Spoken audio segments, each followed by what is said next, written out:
sa mga gusto mo anhin sa Canada. Ayaw lang mo pagdali.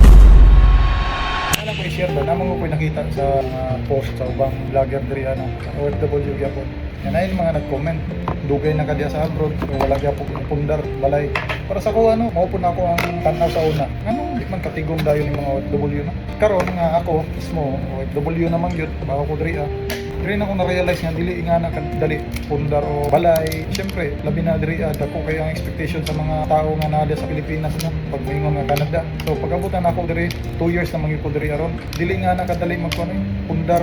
Ing ano, kanilang pud nga akong advice sa mga gustong manhitog sa Canada. Muanhi manggaling mo, mangitaan ninyo tong mga agency nga provide nga babao mga placement fee. Akong tips lang po kung mahimo ay good mo pangutang, mga-apply mo pa Canada or maski asa sa abroad. Mahimo tiguman gid ninyo. Ayaw gid mo pangutang kay ano, para sa ko personal na akong experience. Hanto dron ba, sige pa ko bayan. Yan na, padulong ko og Taiwan sa una, gikan mi og Taiwan. Utang ang ako ang gasto, padulong og Taiwan. So, 1 year lang ko kapin sa Taiwan. Yan, apply na po ko padulong diri sa Canada. Ako kay gasto. So, nalubog ko sa utang. Tinuod lang, lubog ko sa utang. Yan, daghan magyud nga tao nga dili pagid mo tuo no nga utang daw ko. So, yan sila hayahay na daw kay na diri sa Canada. Dili nga na kadali, tinuod lang. Puro utang. 1 year ko kapin nagsigig binayad sa utang. Karon, process man ko papel para sa residency. So, ipit ko pun kayo. Pamilyado ko no. Nagasuporta po ko sa akong pamilya. Sa mga nangita akong napundar, wala pa gyud ko napundar pagid, wala pa gyud ko sariling balay. Aki puyo lang mi sa balay sa akong muan. Kinikanan, wala pa gyud may sariling pundar no. Kay una man gyud naman gyud daghang mga priority. So, sa mga nag-expect nga abot na mo diri sa Canada, yahay dayon. Dili nga na kadali. Ingon lisura gyapon nga murag sayon ra sa uban. Visit diri, solicit dito. Basta kung gusto niyo mo anhi og abroad, masin asa pa sa Canada ba o masin asa. Tigumi gyud ninyo. Mahimo ito nga sa inyong gastuhon, gikan sa inyong sariling kwarta. Ayaw gyud mo pag-loan sa mga lending, labi na sa mga lending kay experience ko na padulong kog Taiwan sa una.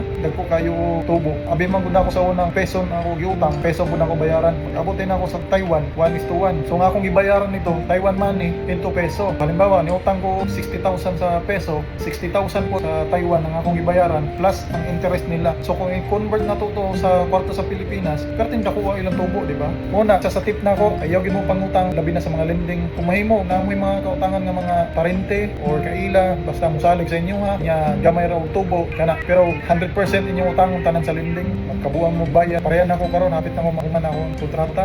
Pagitaon ko itigom, dili gyud nga na kadali. Mao to akong advice. Ayaw na pud mo pag-expect ko pag naka-abroad ng isa ka tao. Dato dayon, dili nga na. Kamot na sila para sa ilahang kanya-kanyang priorities para sa ilang pamilya. Ayaw pud mo kalain kung dili mo mapahiram og kwarta no, sa mga nasa sa Pilipinas. Kasi na-expect mo pag mo message day mo sa mga nasa abroad, pahiramon day mo kwarta, dili nga na kadali. So tinuod lang, pertigid taong lisura. Ko na nako diri sa Canada, makaingon ko dako-dako magyud sweldo pero dili gyud nga na kayahay. So mao lang to. God bless atong tanan. Bye-bye.